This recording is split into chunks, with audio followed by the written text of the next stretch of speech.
Fala galera, sejam muito bem-vindos a mais um episódio do WSPcast, o podcast do nosso canal de vendas AWSP. Hoje eu tô com um convidado, mais uma vez, todo mundo eu falo que é um convidado especial, né? Então fica meio clichê falar isso, mas sim, é um convidado especial, estava ansioso por esse episódio para gravar isso. Mas antes de apresentá-los, eu quero contextualizar o porquê eu estava ansioso para gravar esse episódio. Dentro de performance, vendas, resultados, sempre existe muita técnica, muito estudo, muito aprendizado. Mas algumas pessoas têm aqui uma certa dificuldade em aprender.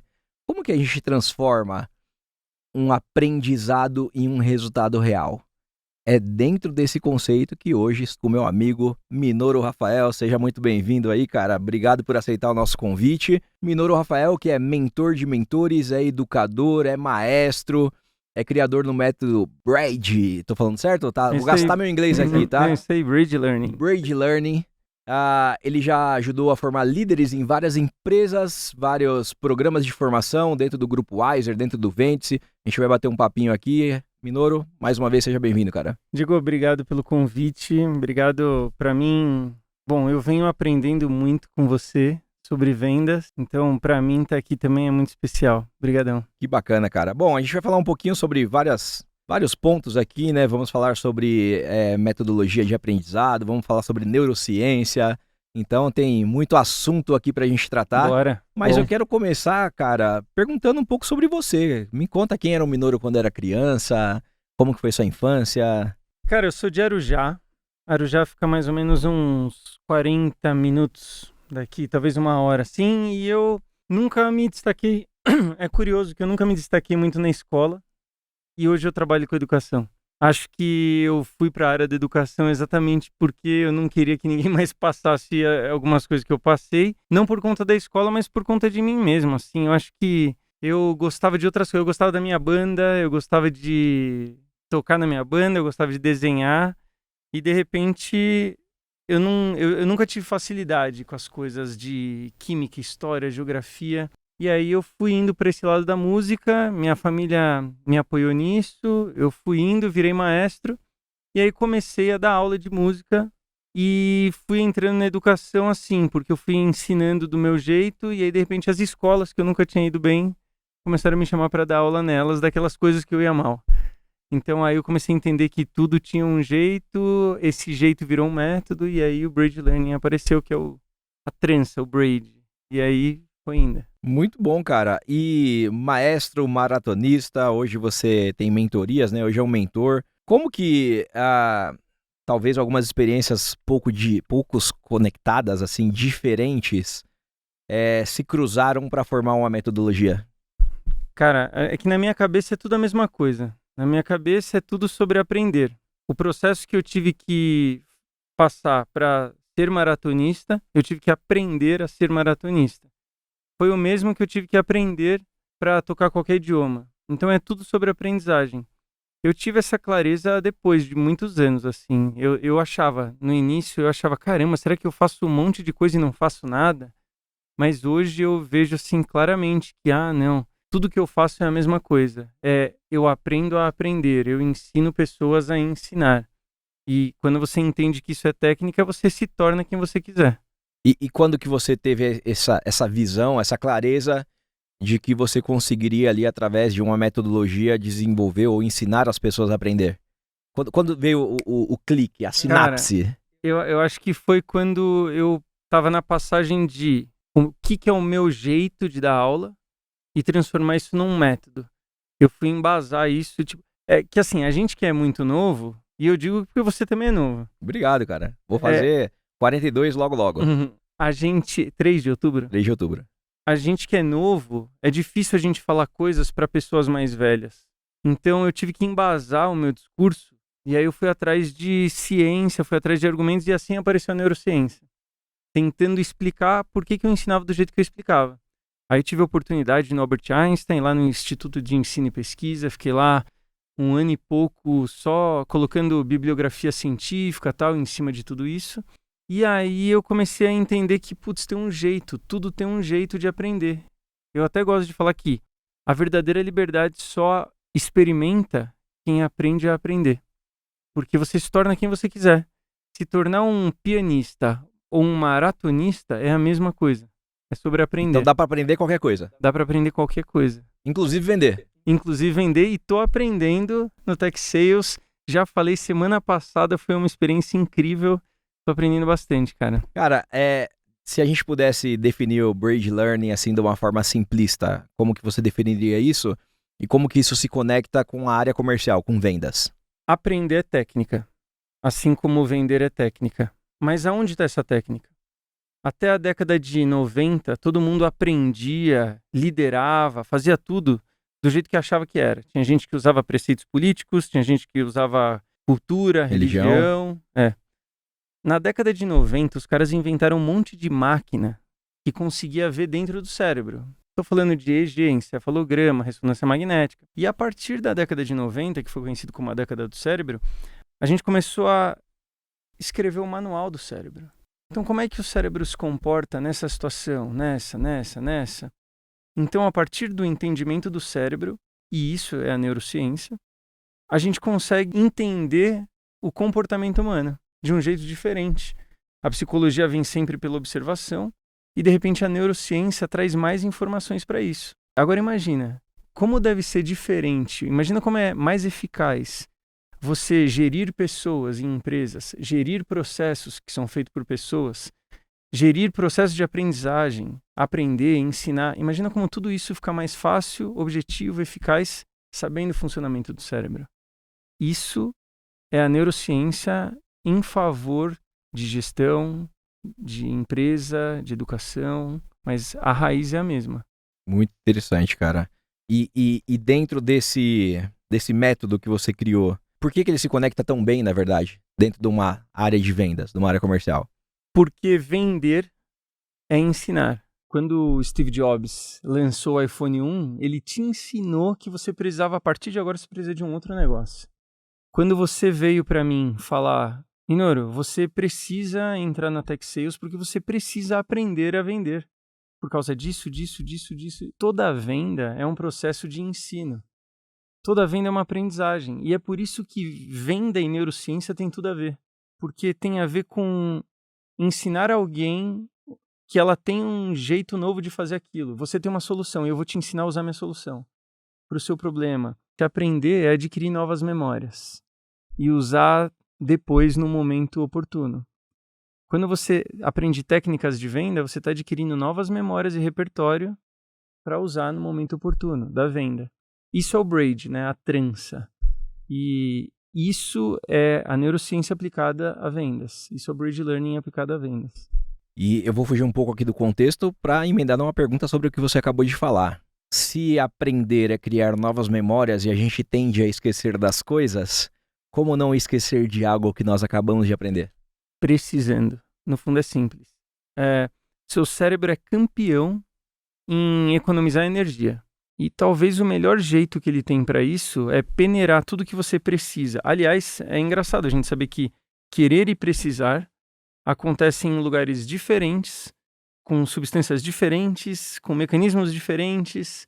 Então, para você conseguir aprender algo e reter isso, você precisa precisar.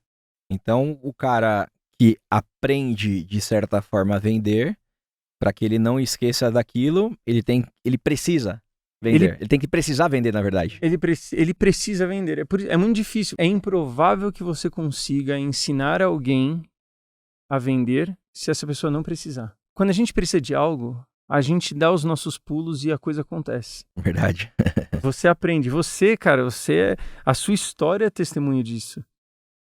Você construiu coisas no momento em que você entendeu que precisava. É por isso que é tão difícil ensinar quem não precisa. Quem nasceu num berço de ouro, é comum que essa pessoa tenha mais dificuldades para aprender um monte de coisa, porque ela precisa menos. E a gente entra num ponto muito interessante. Vamos lá. Eu aprendi muita coisa por necessidade, né? Contei um pouco da minha história para você e tal, e fui evoluindo ali, aprendi a vender, enfim. Porque eu queria mudar de vida, eu queria aquilo e eu precisava daquilo. E agora eu tô num patamar de vida mais confortável, aonde talvez meus filhos não precisem aprender o que eu aprendi. Como que eu vou colocar meus filhos dentro de um contexto de aprendizagem, sendo que eles não precisam de algumas coisas? Fazendo eles precisarem. Não tem como fugir disso. É assim que funciona há 200 mil anos em que o seu cérebro começou a ser formado e há mais ou menos 70 mil anos que ele é nessa configuração que tem hoje. E faz 70 mil anos, então, que é assim que você aprende. E é só assim que você aprende. É por isso que a gente vê o Bill Gates colocando 85, 90% de tudo que ele tem para caridade e dando pouca porcentagem, que já representa muito dinheiro, é óbvio, mas para os filhos, para que ele não arruine a vida dos filhos. Interessante. Dentro desse mesmo contexto e trazendo um pouco para vendas, né? Como que a neurociência, sem o contexto teórico da coisa, como que ela pode ajudar os vendedores a absorver um conhecimento e vai aplicar isso na prática? Entendendo o comportamento humano. É tudo sobre o comportamento humano. Eu vou, por exemplo, o rapport, que todo mundo adora falar. Isso é o neurônio espelho. É um neurônio que ele foi inventado para eu olhar para você, mentalizar a sua posição corporal, o jeito que você está falando, a sua fisionomia e entender o que você está sentindo. Saber o que você está sentindo é importantíssimo para eu te vender algo. Para eu saber se o argumento que eu estou usando faz sentido e devo investir, se eu devo mudar a minha estratégia. Então, para entender o que você está pensando, para saber como me comunicar, para entender sobre o discurso. Se eu começo a falar muito, você vai ter uma fadiga cognitiva e vai gastar sua energia. Quando chegar na hora de tomada de decisão, tende a não decidir positivamente. Aquele, tô cansado, não vou decidir agora. É o famoso, vou falar com a minha mulher e depois eu volto. A neurociência, se a gente entender que ela é a raiz dos comportamentos humanos, isso é a coisa mais importante para a venda. Porque a venda é lidar com comportamentos humanos. Seja de medo, seja de ansiedade, seja de necessidade, seja de interesse ou desinteresse, tudo tem a ver com substâncias. E isso é neurociência. E aí entrando nesse lidar com sentimentos, o comportamento, e aí trazendo para o próprio vendedor, lidar com seus sentimentos, com as suas crenças, lidar com, enfim, com as suas limitações muitas vezes. Entra a questão de vendas ser um trabalho que a rejeição é constante. Vendas é tomar muito mais não do que sim, né? Então, como que talvez uma disciplina mental ou técnicas de aprendizado pode ajudar o vendedor a lidar com não sem perder energia? Vamos entender que a rejeição gera estresse.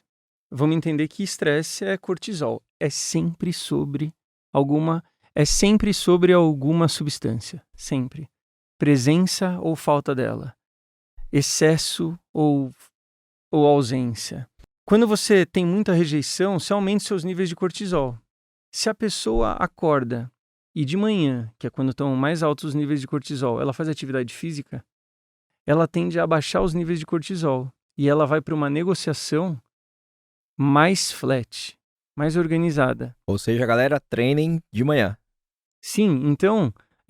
esse é um exemplo muito prático e aplicável de como você consegue ter mais calma nas suas vendas, menos ansiedade nas suas decisões.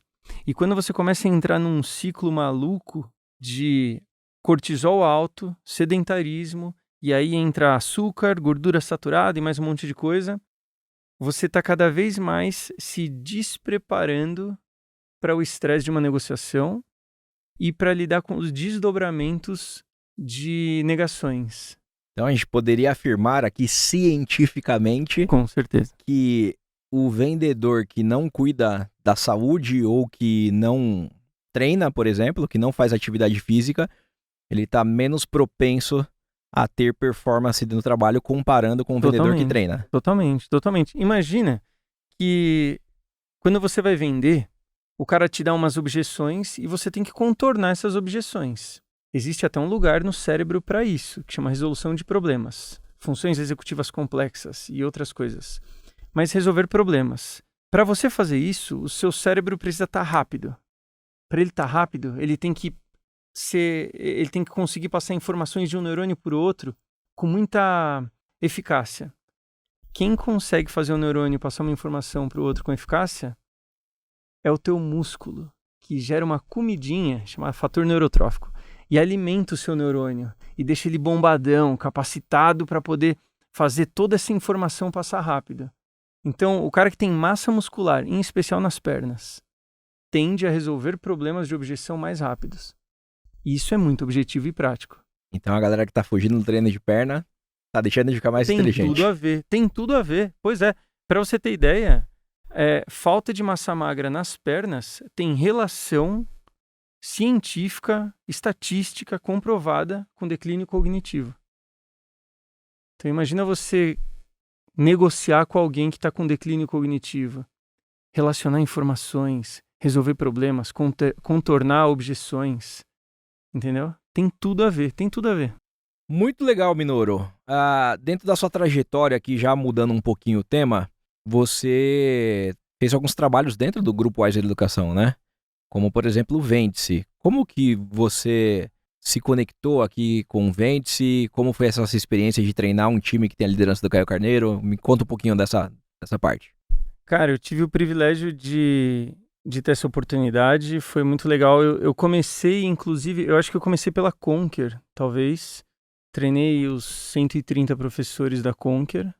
Depois nós viemos pro Vêndice. Foram algumas aulas, eu não lembro agora quais são os produtos em específico, mas aí eu tive a oportunidade de falar com os líderes do Vêndice, de falar com vendedores, de falar com turmas aqui de mentores, de treinar turmas de vendedores, assim. E foi muito interessante porque foi uma imersão de neurociência em vendas. Eu estava muito na área da educação, inclusive. Comecei trazendo informações sobre educação e foi muito curioso, porque logo no início eu comecei a descobrir junto com eles quais eram as dores e como a neurociência era totalmente capaz de resolver isso. Então foi uma construção em conjunto, assim, foi muito interessante. Falei com eles aqui, foram algumas vezes, né? Não foi só uma, foram bastante vezes. E cada vez eu percebi que, nossa, é como se eu tivesse uma ferramenta e eu conseguia aprender cada vez mais aplicações para aquela ferramenta. E aí você viu, né, dentro desse processo todo, o Vêndice ser um case de sucesso, né? Hoje, a maior escola de vendas do Brasil aí, dentro do segmento deles. Total. O que você viu de diferente dentro do Vêndice que, na sua visão, explica esse sucesso deles? Os líderes. Cara, os líderes. São caras que estão tão dentro do time que eu posso falar assim, por exemplo, cara, o Lucas em dia de fechamento, ele fica, eu já vi ele aqui até 1h, e o cara tá junto, e o cara não abre mão, e isso me lembra muito uma passagem do Napoleão, que é assim, ó, o Napoleão, imagina, ele tava numa guerra, e ele precisava que as pessoas fossem não só na guerra, mas durante a peste, e ele precisava que as pessoas continuassem avançando pro oeste. E só que como é que você fala pro exército, no meio de uma peste, no meio de uma guerra, continuar pegando na arma e seguindo? O Napoleão era o primeiro a estar lá. Entendeu? Então, quando eles olhavam o cara, eles falavam assim, não, pera, o cara tá aí, mano. Eu não vou embora. Se o cara tá aqui, é o que? É meia-noite? É meia-noite. O cara tá aqui. Eu vou ficar aqui. Isso pra mim, é de arrepiar. E isso que a gente tá até gravando aqui, eu não sei se vocês vão ouvir, mas a gente tá aqui gravando e os caras estão lá em cima a milhão, entendeu? Então isso foi um negócio pra mim surpreendente. E aí entra no conceito de, né, o tão falado liderança pelo exemplo, né? Tá fora aqui do escopo, mas vamos trazer um conceito neurológico em cima da liderança, por exemplo, né, cara? Por que uma pessoa vendo alguém fazendo, ela vai lá fazer também? Tem algum conceito neurológico que explica essa questão do seguir o exemplo do líder? Tem, quando a gente se espelha em alguém, na verdade a gente está falando em se espelha, e é uma palavra técnica, é por causa do neurônio espelho. Você se espelha na pessoa e você vê se você gosta daquilo ou não. É a explicação do porquê quando a gente vê videocassetadas, né? Que acho que a galera não vê mais, mas eu sou da época do Faustão. Sim, do que Faustão, tinha videocassetadas. E aí você vê a videocassetadas, aí você faz assim, ai, como se fosse em você. Existe um grupo de neurônios especializados em se espelhar. E quando você se espelha e você gosta do que você sente, aí você segue. É por isso que é tão poderoso ter alguém presente para se espelhar. Porque pro meu time, eu nunca pedi nada para ninguém do meu time que eu não faça mais. E ninguém vai fazer mais do que eu faço. Ninguém estuda mais do que eu estudo. Ninguém vai estar mais aqui do que eu tô. E aí os caras olham. Quem olhar para mim, se espelhar em mim e falar assim, eu gostei disso, eu quero sentir isso. Aí vem. Isso também, pro contrário, também é verdadeiro, né? Que Total. você falando isso, né? Eu me recordo de algumas fases da minha vida, trabalhei no Grupo Carrefour e eu achava que a solução da minha vida, a grande mudança, ia vir quando eu assumisse um determinado cargo na área de tecnologia. Meu sonho era trabalhar na TI de uma grande empresa, na tecnologia do Carrefour. E aí, quando eu cheguei lá e eu comecei a conhecer a galera, eu conto isso dentro do processo seletivo, né? Um pouco disso. E aí eu olhei pro líder, que era o diretor, falei, cara, eu não quero isso pra mim. Não é isso que eu tava buscando, eu não quero ter essa vida que esse cara tem. E aí você tomou uma atitude de sair. Aí foi quando eu saí do Carrefour. Difícil. Foi bem difícil, cara. Foi meu primeiro emprego com 14 anos de idade. Eu tinha 18 anos de Carrefour. Caraca, como é que foi sair de um caminho que você tava 18 anos? 18 anos. Primeiro, assim, eu comecei a trabalhar desde os 11 anos de idade. Eu trabalho, né? Ali um pouco por necessidade, por precisar, como você disse. Mas com 14 anos, naquela época, podia trabalhar com a carteira registrada já. Então, comecei ali no Carrefour com 14 anos, empacotador. Fui avançando, fui crescendo. Né? Aí atingi o objetivo de trabalhar na matriz do Carrefour, uma multinacional francesa, uma empresa boa e tudo mais. Só que dentro de... Aí entra o contexto que o Flávio fala muito bem, né? O ambiente e as referências. Minhas referências era o Carrefour, foi meu primeiro emprego, era uma multinacional e tudo mais. Então eu almejava patamares da onde eu enxergava outras pessoas ali.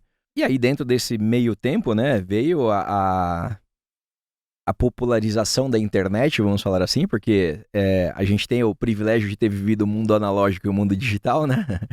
Eu lembro da época que não existia celular ainda, que Total. parece que é muito distante, cara, Total. mas não é tão distante assim. Então, quando a gente começa a ter novas referências, eu falo, cara, talvez não é isso aqui que eu queira, porque eu sei que existe um outro mundo, né? Que agora a gente passa a ter acesso ali através da internet. Eu falando assim, parece que eu tenho 50 anos de idade, né? 60 anos de Foi idade. tudo muito rápido. Mas é que foi tudo muito rápido. E foi difícil, cara, tomar a decisão de sair do Carrefour.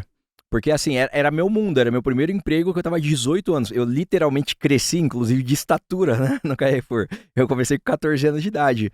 E aí tomar essa decisão, ela veio através de um apagão que eu tive. Apagão? Um apagão, cara. Eu tive um pico de estresse e ansiedade que meu Tipo um corpo desligou. burnout. Um burnout. Eu tava com uma expectativa muito grande, achando que atingir aquele patamar que eu queria atingir ia mudar minha vida. Eu venho da geração que ainda que recebia a cartilha, né, do estude, trabalhe, arrume um bom emprego e aposente. É isso aí. Então, eu achava que trabalhar na área de tecnologia de uma multinacional seria algo que fosse mudar minha vida. Quando eu cheguei lá e eu vi que não era aquilo que ia mudar minha vida, né? Porque de toda a minha história, de tudo que eu passei, eu sempre buscava algo que mudaria a minha vida, da minha família, ajudar minha mãe e tudo mais. Quando eu vi que não era aquilo, cara, aquilo me gerou uma crise de estresse e ansiedade que eu falei, cara, não é isso, não é isso. Aí chegou um dia que eu tava levando o cachorro pra vacinar e aí o corpo desligou. Uf. Fizeram um monte de exame, eletroencefalograma, tomografia computadorizada, pra ver se não era nenhum tumor no cérebro. Um AVC, sei Nada, lá. cara. Era uma crise de estresse e ansiedade que o corpo desligou. Nossa. Aí foi quando eu decidi sair do Carrefour. Acho que é um bom motivo, né? É um bom motivo. Você comentou sobre ambiente e tal. A neurociência também fala disso. Ela chama de contexto modulatório. E isso é tão poderoso que o contexto modulatório é o círculo íntimo de pessoas com quem você convive. Essas pessoas te modulam. E quando você escolhe... E eu não tô falando as frases de Instagram, de você é a média das 6... Não, isso aí não tem nada. Mas assim, quando eu decidi que eu queria me tornar maratonista, eu comecei a frequentar um grupo de maratonistas. E aí eu comecei a ter, por exemplo, sei lá, a Tati, que fez 11 maratonas. O Lucas fez 4. Aí não sei quem fez mais 3. Tá? Quando o teu contexto modulatório normaliza algumas coisas, você se empodera muito quando você usa isso para o bem. Então, normalizar maratonas, é possível correr 42 quilômetros. Você passa pelo processo responsável de treinamento e faz. Então, quando você consegue ter contexto modulatório de empreendedorismo, de capacidade em venda,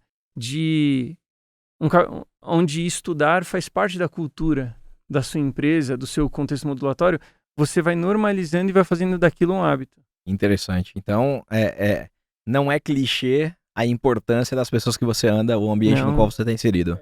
E também não existe você falar assim, não, eu posso não concordar com eles, com o que eles fazem, e eu só tô junto, mas eu não faço o que eles fazem. Mentira. Você normaliza. Então, ou seja, se você anda com a galera que fuma, vai ser normal pra você fumar. É normal. Ah, não, mas eu só convivo socialmente. Não, não é, porque você normaliza. E eu não tô falando o que é certo e o que é errado. Sim. Eu só tô falando que você normaliza o seu contexto modulatório. É engraçado, né, dentro dessa questão do ambiente, porque dentro da minha história com minha mãe e meus irmãos, a gente passou ali muitas dificuldades e tudo. A gente passou um pouco mais de dificuldade, porque quando a minha mãe ainda era casada com meu pai, a gente morava na divisa ali de Santos e São Vicente, né, Baixada Santista, pra galera que conhece aí. E a gente morava tem duas divisas entre Santos e São Vicente. Uma que é um pouco mais profundo da cidade e tem a da praia. A divisa da praia que divide as duas cidades. E a divisa da praia tem um morro, o Morro do José Menino. Cara, ali na minha infância, pô, a maioria da galera que eu conheci ali foi pro tráfico, né? Foi preso, morreu, enfim, porque se envolveu ali, né? A gente sabe que culturalmente falando, isso não é nenhum tipo de preconceito, mas isso é estratégico, é geográfico, né? Por que nos morros tem a questão de tráfico? Porque a galera tá posicionada numa posição acima que eles conseguem ver embaixo e aí conseguem se proteger, enfim, da polícia e tudo mais. Então, dentro desse contexto, a gente tinha más influências ali. E minha mãe, dentro do pouco conhecimento que ela tinha, só tinha estudado até a 4ª série do ensino fundamental, eu acho que ela já tinha entendido que o ambiente influenciava.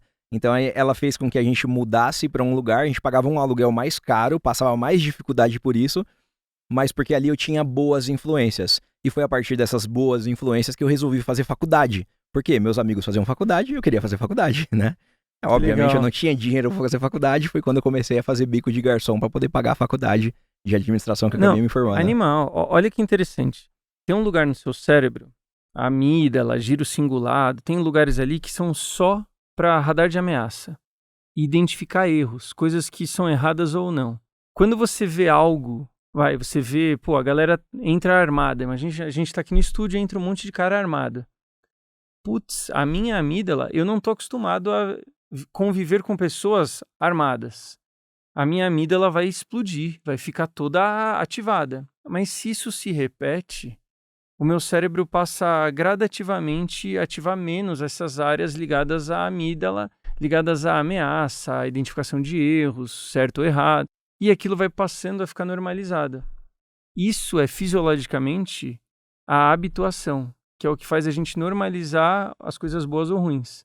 E posso só perguntar um negócio pra você? Fica à vontade. Como é que foi, cara, sair dessa história que você tá contando e de repente você se tornou quem você se tornou? Cara, assim, as coisas foram acontecendo de forma muito... Não vou nem falar gradativo, né? Demorou, na verdade, né? Demorou bastante, porque dentro de toda a nossa história ali, enfim, tudo que a gente passou... mudamos aqui, agora eu tô sendo entrevistado, galera, tá vendo? Não, é a última pergunta. Não, tô brincando, fica à vontade. É interessante a gente trazer esse conceito pra você trazer essa explicação neurológica sobre isso, né? Mas assim, enfim, eu já contei minha história aqui, acho que no primeiro episódio, inclusive, pra galera me conhecer um pouquinho, né? A Renata Flores me entrevistou aqui, mas a minha vida, ela foi melhorando, tendo pequenas melhoras ao longo de muitos anos. Por quê? Porque um dos valores que minha mãe implementou muito bem na gente foi o do trabalho. Mas você foi mudando de contexto modulatório, você foi mudando de ambiente. A gente saiu ali daquele ambiente, que era ali no Morro do José Menino, ali na divisa entre Santos e São Vicente, e fomos para um bairro que era um bairro mais legal ali, que era Vila Valência, em São Vicente. E ali tinha novas referências. A partir dali eu comecei a trabalhar, porque minha mãe sempre demonstrou o valor do trabalho. Minha mãe sempre foi um exemplo de trabalho. E a partir do trabalho, comecei com... Na verdade, eu trabalho desde os 11 anos de idade, mas 14 anos no Carrefour, foi quando eu comecei. A gente foi saindo um pouquinho da situação de dificuldade conforme eu ia avançando, ia sendo promovido no Carrefour e tudo mais. Então, mas dali até os 37 anos, né, que foi quando eu entrei no mundo das vendas na WSP, ainda eram mudanças pequenas assim. Ainda era, eu tive que ralar pra caramba, fazendo bico de garçom e trabalhando no Carrefour pra pagar uma faculdade de administração, né? Que nem era o que eu queria fazer, mas era o que o dinheiro dava. Então, as mudanças elas foram gradativas. Eu era promovido, mas varejo, SLT, então o aumento era baixo, assim, né? Então, foi avançando. Quando eu saio dos 37 ali, que eu entro no mundo das vendas através da WSP, parece que eu dei um salto de 50 anos ali, de evolução, né? Porque eu saí de um contexto onde o mercado me encaixotava de acordo com quanto ele me precificava, né? Eu lembro meu último salário no Carrefour foi R$ 8.000 por mês bruto, né? Sei lá quantos anos atrás. Até era um salário razoável pra época, né? Eu falava inglês, tinha faculdade, né? Tinha 2 faculdades, já tinha me formado em análise e desenvolvimento de sistemas depois. Mas, de fato, eu era encaixotado dentro daquela precificação. Uhum. Um teto. Quando Tinha eu um teto. venho... Um teto, né? Quando eu venho para vendas e você conhece um mundo onde, a partir do seu esforço, você é recompensado, tanto em resultado, como em evolução, como tudo, você parece que tirou o limite de crescimento. Isso tem um negócio legal pra falar, chama curva de Yerkes-Dodson. Quando você... para você ter performance, você precisa de ter estresse. É claro que se você tiver demais, você apaga igual você apagou indo vacinar o cachorro. Mas se você não tem estresse, você não tem performance. É por isso que quando vem alguém, e aí isso que você tá falando, pô, tirou meu teto, e a partir de agora, quanto mais eu fizer, mais eu produzir, mais retorno eu tenho, aumentou o estresse. Porque agora eu aumentei a sua perspectiva. Isso é legal e é por isso que isso funciona tanto em vendas. E o que eu aprendi aqui no Vende-se também é: metas não foram feitas para serem batidas sempre.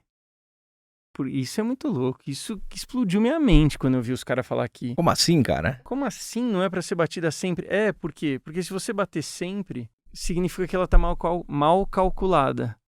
E aí você vai começar a se habituar com essa dopamina de ter conquistado ela. Então você sempre vai colocando ela e às vezes você bate, às vezes não, mas quando você bate, a meta é muito bom. Bom, cara. É bom Então bater isso meta, é bom legal. vender. Então é legal entender a relação do estresse com a performance. É legal entender que as metas são feitas para não serem batidas sempre. Isso é tudo a neurociência da respaldo. E aí, só finalizando, né? Quando chega na parte de vendas na minha vida, foi quando eu realmente tirei as amarras. Parece que, sabe, tirou Animal. a neblina dos olhos e falou, cara, tem um mundo aqui onde você pode ser recompensado pelo seu esforço, onde você tem protagonismo, onde você vale o quanto você produz. E aí foi quando eu Legal. Aí quando eu olho pra essa parte da vida, eu falo, cara, mudou. Então foi esse salto temporal. Até os 37 foi pequenas melhoras ali, através de muito esforço, através de muita dedicação, de correr atrás. E depois um salto muito grande a partir do momento que eu encontro o universo de vendas. É isso que a gente traz aqui, principalmente dentro desse podcast, dentro do nosso canal da WSP, porque eu quero trazer, isso é genuíno, isso é sem demagogia nenhuma, eu quero trazer essa mudança de vida que eu vivencio, que eu experienciei para a vida das pessoas que talvez nunca tenha tido oportunidades na vida, né? E com vendas a pessoa passa a ter essa oportunidade. Cara, acho que vendas é um caminho de transformação pessoal muito poderoso. Porque é que você falou um negócio que define. Tiraram o seu teto, entendeu? Tirar o nosso chão é muito ruim, mas tirar o teto é muito bom. Sim. Alguém colocar teto em mim é muito ruim. A minha equipe, ninguém na minha equipe tem teto. Ninguém. Só que eles vão conforme eles precisarem. Sim. Ou entenderem que precisam, entendeu? Muito legal. Muito bom, cara. E aí, partindo aqui para a parte de formação de líderes, multiplicadores, que hoje você tem se posicionado como mentor de mentores, né? Dentro do papel de um líder comercial, qual seria o papel do cara, né, dentro de ensinar, treinar, formar novos vendedores? Entender comportamento humano baseado em neurociência. É muito difícil. Imagina, eu comprei uma lavadora e eu não li o manual. E aí eu não sabia que tinha que tirar aqueles 3 parafusos atrás. Quando eu liguei ela começou a pular alucinada. Aí eu fui lá e li o manual e vi que tinha 3 parafusos que tinham que tirar, e aí ela fez tudo bonitinho e fez muito bem. Gerir pessoas é a mesma coisa. Existe um manual de comportamento e performance que a neurociência já escreve desde a década de 90 oficialmente. Desde a década de 60 começou, mas oficialmente num nível que a gente está desde a década de 90. Gerir pessoas, gerir um time sem entender de neurociência e comportamento humano é como eu tentando usar minha lavadora sem tirar os 3 parafusos lá de trás. Às vezes até limpa a roupa, mas a vida útil daquilo é muito menor e a performance que você podia estar usando é muito menor. Muito interessante, cara. E dentro ainda desse tema, né, de formação de líderes, multiplicadores, você tem programas aí onde você ensina pessoas a ensinar O que de fato você ajuda uma pessoa, e até alguém talvez esteja nos assistindo e queira saber um pouco mais aí, pensando num professor, num cara que quer criar um curso, num mentor que vai trazer um programa de formação, como você consegue ajudar esse cara na prática? Bom, eu tenho o Clube Ágora, que é onde eu faço acompanhamento e a mentoria de mentores, de líderes, seja na área da educação, seja na área empresarial. É porque eu digo isso, mas o líder empresarial é um educador. Quando você está com o seu time lá, no dia de bater a meta, quando você está dando ferramentas, quando você está ensinando estratégias, você está ensinando, você está educando. A venda é um processo de ensino, é um processo de aprendizagem. Então, é por isso que eu gosto tanto disso, eu acredito tanto nisso, e aonde eu tenho a oportunidade de acompanhar pessoas, me debruçar no produto delas, me debruçar na carreira delas, me debruçar no sonho delas, é no Ágora. É onde eu acompanho elas durante um ano, sonhando os sonhos dela, embasando os argumentos dela, dando bibliografia, dando respaldo, dando linha de argumentação para conduzir cada vez de um jeito mais eficaz, mais natural, mais agradável, mais sustentável, seja vendas, seja liderança, seja empreendedorismo, usando esse manual do cérebro, que é a neurociência. Agora, só pra gente partir um pouco pro final aqui, futuro, cara. A gente falar de aprendizagem comercial, IA, né, que é o assunto do momento, tá todo mundo com medo da IA, né? Na sua visão, como que a tecnologia e inteligência artificial vai impactar em treinamento, em formação de vendedores, principalmente nos próximos anos?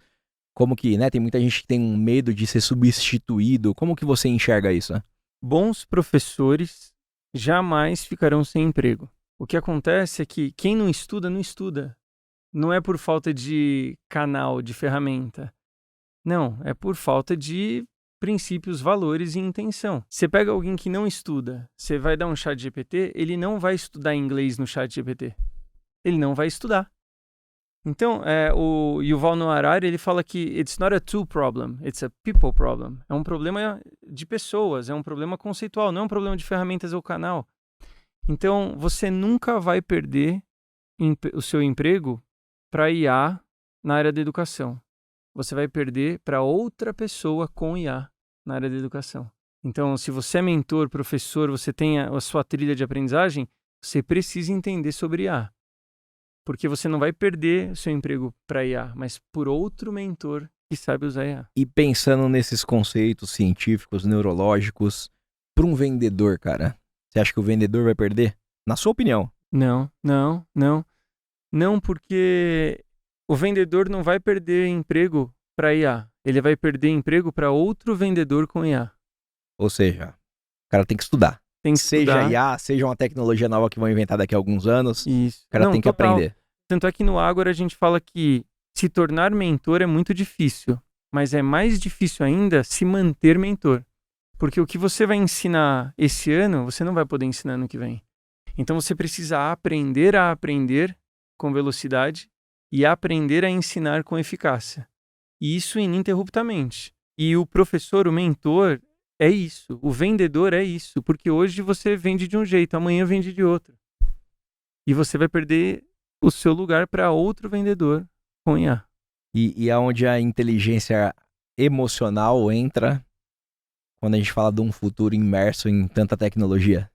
Aí eu acho que eu me divido um pouco entre duas opiniões, porque eu sei que tem muitas coisas mudando, mas eu também me acalmo entendendo que desde que o mundo é mundo, estou falando de Mesopotâmia, Antigo Egito, China, Grécia, Império Romano, o comportamento humano é muito parecido.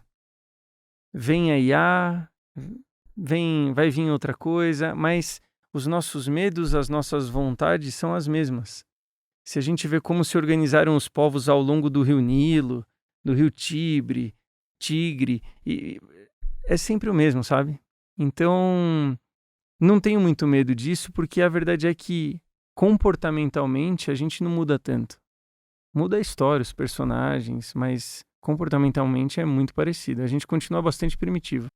Sensacional, cara. Agora uma pergunta prática aqui pra você. Essa pergunta a produção colocou aqui, achei bem interessante, inclusive. Se você tivesse que deixar um exercício para qualquer vendedor aplicar aí amanhã, já hoje talvez, qual seria um treino mais poderoso para acelerar o aprendizado e performance prático? Faça exercício físico e fale menos. Escute mais. As pessoas não fazem atividade física e vão entrando num corpo que não funciona direito.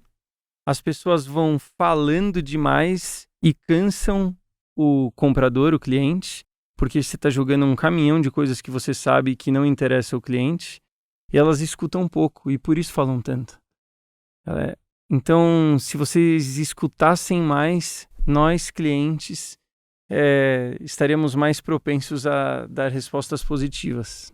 Cara, muito bom, sensacional. Acredito que a galera vai pedir outro episódio desse tema tão complexo, Bora, né, legal. cara, sobre neurociência.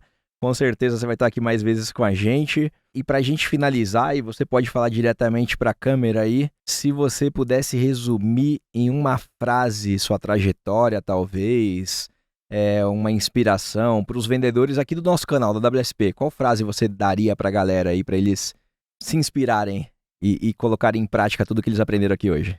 Acho que a grande frase que me mantém no meu caminho é: o que eu quero para mim é maior do que o que eu quero agora.